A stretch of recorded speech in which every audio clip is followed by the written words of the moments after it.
ওম নমো ভগবতে বাসুদেবায়। নমস্কার, কেমন আছেন আপনারা? আর ভগবত ভক্তি মার্গের নতুন আরেকটি অধ্যায়ে আপনাদের স্বাগত। তাহলে চলুন আর দেরি না করে আজকের আলোচ্য অধ্যায়টি জেনে নেওয়া যাক।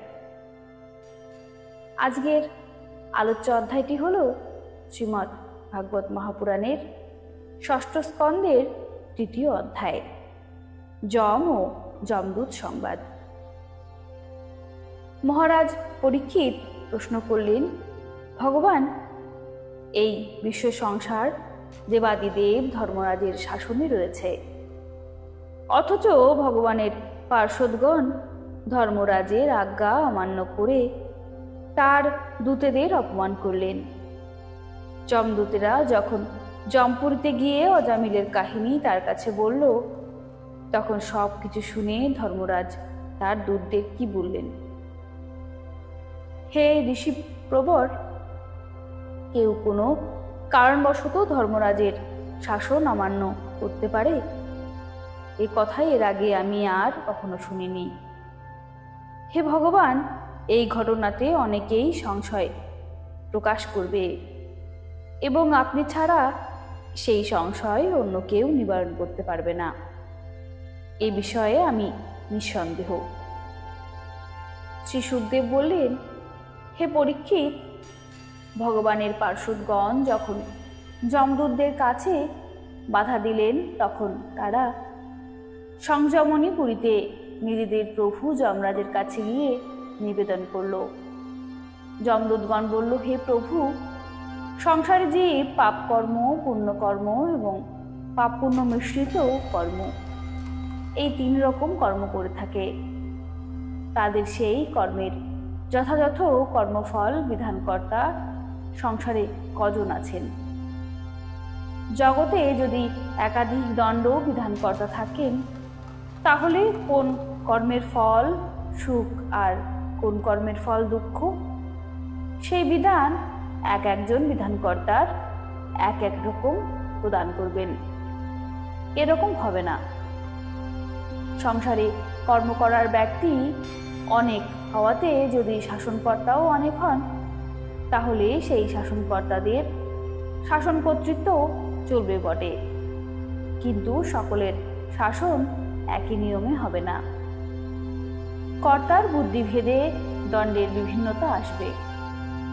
শাসন ব্যবস্থা নামমাত্র অর্থাৎ গৌণ হবে, কারণ মুখ্য শাসন কর্তৃক একজনেরই হয়ে থাকে।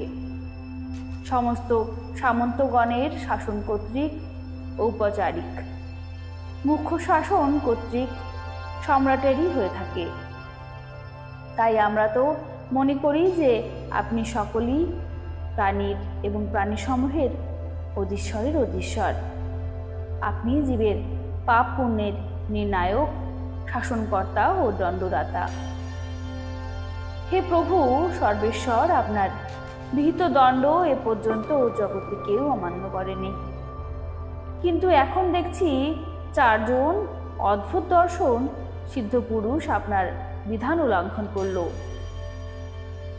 হে প্রভু, আপনার নির্দেশ অনুসারে আমরা একজন পাতকীকে যাতনা গৃহে নিয়ে আসছিলাম, কিন্তু সেই 4 জন পুরুষ জোর করে বন্ধন মোচন করে তাকে মুক্ত করে দিলেন। আপনার কাছে আমরা এই রহস্যের ব্যাখ্যা জানতে চাই। আপনি যদি আমাদের অধিকারী মনে করেন, তবে দয়া করে সেই রহস্য বলুন। হে প্রভু, বড়ই আশ্চর্যের ব্যাপার যে সেই পাতকী অজামিলের মুখ থেকে নারায়ণ শব্দাচ্চারিত হওয়া মাত্রই ভয় নেই, ভয় নেই বলতে বলতে অতি সত্বর তারা সেখানে এসে উপস্থিত হলেন। শ্রী শুকদেব বললেন, দূতগণ এই সব প্রশ্ন জিজ্ঞাসা করাতে দেবশিরোমণি প্রজা সংযমনকারী ভগবান যমরাজ ভীত হয়ে শ্রীহরির চরণকমল স্মরণ করে তাদের বলতে লাগলেন। যমরাজ বললেন, হে দূতগণ, আমার থেকে ভিন্ন আরো একজন আছেন, যিনি এই চরাচর বিশ্বের প্রভু। কাপড় যেমন সুতের মধ্যে ওতপ্রোতভাবে গ্রথিত। এই সম্পূর্ণ জগৎও সেই রকম তার মধ্যে ওতপ্রোতভাবে রয়েছে। তারই অংশ ব্রহ্মা, বিষ্ণু ও মহেশ্বর এই জগতের সৃষ্টি, স্থিতি ও সংহার করেন। এই বিশ্ব সংহারকে তিনি নাসিকাতে রজ্জুবদ্ধ বলিবর্তের মতো নিজের বশীভূত করে রেখেছেন। হে আমার প্রিয় দূতগণ, মানুষ যেমন সব গরুগুলোকে প্রথমে একটা একটা করে দড়ি দিয়ে বেঁধে তারপর সেই দড়িগুলো একটা বড় দড়ির সঙ্গে বাঁধে, সেই রকমই জগদীশ্বর ভগবানও ব্রাহ্মণাদি বর্ণ ও ব্রহ্মচর্যাদি আশ্রম রূপ ছোট ছোট নামের দড়ি দিয়ে বেঁধে তারপর সকলকে বেদবাক্য রূপ একটা বড় দড়ি দিয়ে বেঁধে রেখেছেন। এইভাবে জীবগণ নামকর্মাদিতে বন্ধনে আবদ্ধ হয়ে ভীতচকিত প্রাণে তাকেই সর্বস্ব সমর্পণ করেছে।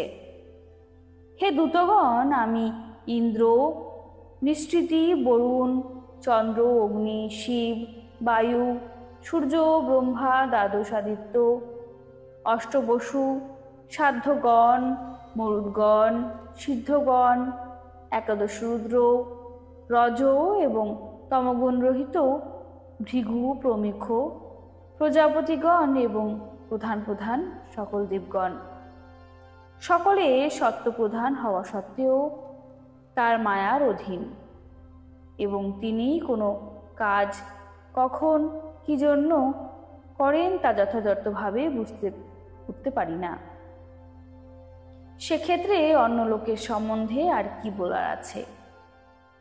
হে দূতগণ, ঘটপটাদির রূপবান পদার্থ তাদের প্রকাশক চক্ষুকে যেমন দেখতে পায় না, সেই রকমই হৃদয়ের মধ্যে নিজের সাক্ষী রূপে বিরাজমান শ্রী ভগবানকে কোনো প্রাণী তার ইন্দ্রিয়, মন, প্রাণ, হৃদয়, বাক্য বা অন্য কোনো উপায় দ্বারাই জানতে পারে না।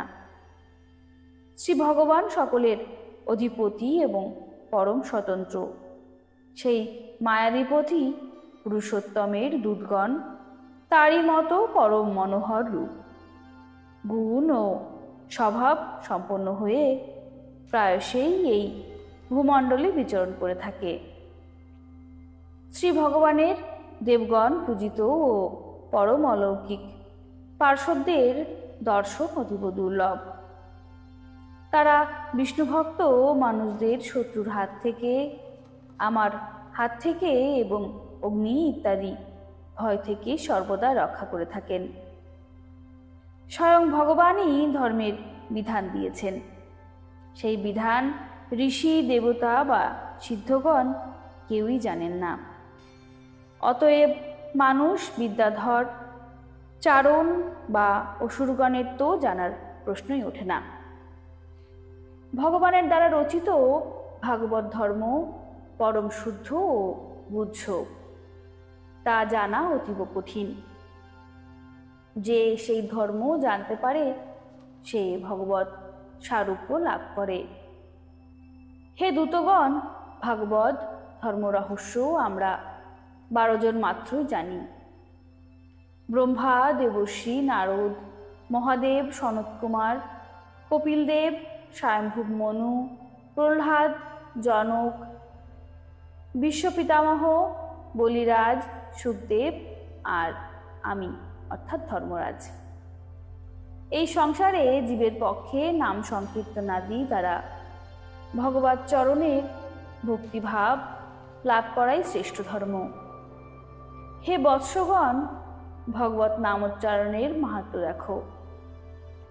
অজামিলের মতো পাপীও একবার নামোচ্চারণেই মৃত্যুপাশ থেকে মুক্ত হয়ে গেল। ভগবান শ্রীহরির গুণ, কর্ম ও নাম সমগ্র কীর্তন করলে তা যে লোকের কেবল পাপক্ষয় করে থাকে তাই নয়, কারণ মহাপাপী অজামিল মুমূর্ষু অবস্থায় চঞ্চল চিত্তে নিজের ছেলেকে নারায়ণ বলে ডেকেছিল। এই নামা ভাষণ মাত্রই তার সমস্ত পাপ তো ক্ষয় হলোই, সে মুক্তি পর্যন্ত লাভ করল। মহা পণ্ডিতদের বুদ্ধি কখনো কখনো ভগবানের মায়াতে মোহিত হয়ে যায়। তাদের বুদ্ধি পুষ্পতুল্য অর্থবাদ বাক্য সমূহের দ্বারা মনোহর ও কর্মপ্রতিপাদক বেতভাগে অভিনিষ্ট থাকে। তার ফলে তারা বেদপ্রোক্ত বৃহৎ বৃহৎ কর্মসমূহে নিরত থাকেন। মহাজন রূপে প্রসিদ্ধ হলেও সেই রকম কর্মনিষ্ঠ পণ্ডিতগণ নাম কীর্তনাদি রূপ ভগবত ভক্তির মাহাত্ম্য প্রায়ই অবগত নন। এটি খুবই দুঃখের কথা। হে দূতগণ, যে সব সুবুদ্ধি মানুষ এই সব বিবেচনা করে ভগবানের অনন্তে সর্বান্তঃকরণে ভক্তিযোগ স্থাপন করেন, তারা আমার দণ্ড পাওয়ার পাত্র নন। প্রথম কথা যে তারা পাপ করেন না, তবুও যদি কদাচিৎ কচ্চিৎ কখনো কারণে পাপ ঘটে যায়, তাহলেও ভগবানের গুণকীর্তনে সেই পাপও তৎক্ষণাৎ বিনষ্ট হয়ে যায়। যে সব সাধু পুরুষ সমদর্শী হয়ে ভগবানকেই তাদের সাধ্য ও সাধন দুই মনে করেন, তার শরণাপন্ন হন। বড় বড় দেবতা ও সিদ্ধগণ তাদের পবিত্র চরিত্র কথা কীর্তন করে থাকেন। হে দূতগণ, ভগবানের গদা সর্বদা তাদের রক্ষা করতে থাকে। ভুলবশত তোমরা কখনো তাদের কাছে যেও না। তাদের দণ্ড দেবার সামর্থ্য না আছে আমার, আর না আছে মহাকালেরও। বড় বড় পরমহংস সাধু পুরুষগণ দিব্য রস্যপ্রাপ্তির লোভে বিশ্ব সংসার এবং দেহ গেহাদির থেকে অহং ও মমত্ব বুদ্ধি পরিহার করে নিষ্কিঞ্চিত হয়ে নিরন্তর ভগবানের মুকুন্দের পদারবিন্দে মকরন্দ সুধাপান করতে থাকেন। যে সব দুষ্ট ব্যক্তি সেই দিব্যরসে বিমুখ নরকের বর্তস্বরূপ গেহাদিতেই তার যারা একান্ত আসক্ত, সেই সব দুষ্টুদের বারংবার আমার কাছে নিয়ে আসবে। যাদের জিহ্বা শ্রী ভগবানের গুণবর্ণন বা নামোচ্চারণ না করে, তাদের চিত্ত কখনো তার চরণারবিন্দের স্মরণ না করে, আর যাদের মাথা একবারের জন্য ভগবান কৃষ্ণের চরণে প্রণামের জন্য নত না হয়, সেই সব ভগবত সেবা বিমুখ পাপীদেরই আমার কাছে নিয়ে আসবে। আজ আমার দূতগণ ভগবানের পার্শ্বদের প্রতি অপরাধ করে স্বয়ং ভগবানকেই তিরস্কার করেছেন। এই অপরাধ আমারই। পুরাণ পুরুষ ভগবান নারায়ণ নিজ গুণে সেই অপরাধ ক্ষমা করুন। আমি অজ্ঞ হলেও তার নিজজন তার আজ্ঞা পালনের জন্য অঞ্জলিবদ্ধ হয়ে সদাই উন্মুক্ত হয়ে থাকি। সুতরাং তার মতো অপার মাহাত্ম্যশালী পরম পুরুষের পক্ষে আমার মতো প্রণতজনদের ক্ষমা করাই যুক্তিযুক্ত। সেই সর্বান্তর্যামী একরস অনন্ত প্রভুকে আমি নমস্কার করি। হে কুরু বংশধর পরীক্ষিত, অতএব কথা নিশ্চয় জেন যে অতি উৎকট পাপের সর্বোত্তম সমূল পাপবাসনার নির্মলকারী একমাত্র প্রায়শ্চিত্ত হল কেবলমাত্র শ্রী ভগবানের গুণ লীলা এবং নাম কীর্তন। এর দ্বারা জগতের মহৎ মঙ্গল সাধিত হয়। যারা ভগবান শ্রীহরির উদ্দাম কৃপাময় পরাক্রম গাথা পুনঃ পুনঃ শ্রবণ কীর্তন করে, তাদের হৃদয়ে প্রবিষ্ট ভক্তির প্রকাশ হয়। সেই ভক্তি দ্বারা যে শুদ্ধিলাভ হয়, কৃষ্ণ চান্দ্রায়ণাদি ব্রত দ্বারাও সেই আত্মশুদ্ধি সম্ভব নয়। ভগবান শ্রীকৃষ্ণ চন্দ্রের চরণারবিন্দ মকরন্দ রসের লোভে আসক্ত ভ্রমর সদৃশ্য মানুষ স্বাভাবিকভাবেই দুর্গতিপ্রদ। আপাতরম্য মায়াজনিত বিষয়সমূহের প্রতি একবার বিমুখ হলে পুনরায় আর তাতে আসক্ত হয় না, কিন্তু সেই দিব্যরসে বঞ্চিত থেকে কামাহত হয়ে যায় বিবেক বুদ্ধি কলুষিত। সে তার পাপক্ষয়ের জন্য বারংবার প্রায়শ্চিত্তরূপ কর্মাদি অনুষ্ঠান করতে থাকে। এর ফলে তার কর্মবাসনার নিবৃত্তি হয় না এবং পুনরায় পাপাচরণ করে। হে পরীক্ষিত, প্রভু ধর্মরাজের মুখে এইভাবে শ্রী ভগবানের মহিমা অবগত হয়ে ভগবত মাহাত্ম্য স্মরণ করে সেই যমকিঙ্করগণের বিস্ময়ের আর অবধি রইল না। সেই থেকে তারা ধর্মরাজের বাক্যে বিশ্বাস রেখে নিজেদের সর্বনাশের আশঙ্কায় ভগবানের আশ্রিত ভক্তজনদের ধারে কাছে যায় না। বেশি কথা কি, সেই সব ভক্তদের প্রতি চোখ তুলে তাকাতেও তারা ভয় পায়। হে প্রিয় পরীক্ষিত, এক সময়ে মলয়াচলে অবস্থানকারী মহর্ষি অগস্ত্য শ্রীহরির অর্চনাকালে পরম গুহ এই ইতিহাস আমাকে বলেছিলেন। শ্রী মহর্ষি বেদব্যাস প্রণীত পারমহংসী সংহিতা শ্রীমদ্ ভাগবত মহাপুরাণের ৬ষ্ঠ স্কন্দের যমপুরুষ সংবাদের ৩য় অধ্যায় এখানে সমাপ্ত হলো। ভিডিওটি দেখার জন্য অসংখ্য ধন্যবাদ। কেমন লাগলো ভিডিওটি কমেন্টে অবশ্যই জানাবেন, আর ভালো লাগলে অবশ্যই চ্যানেলটির পাশে থাকবেন। নমস্কার। রাধে রাধে।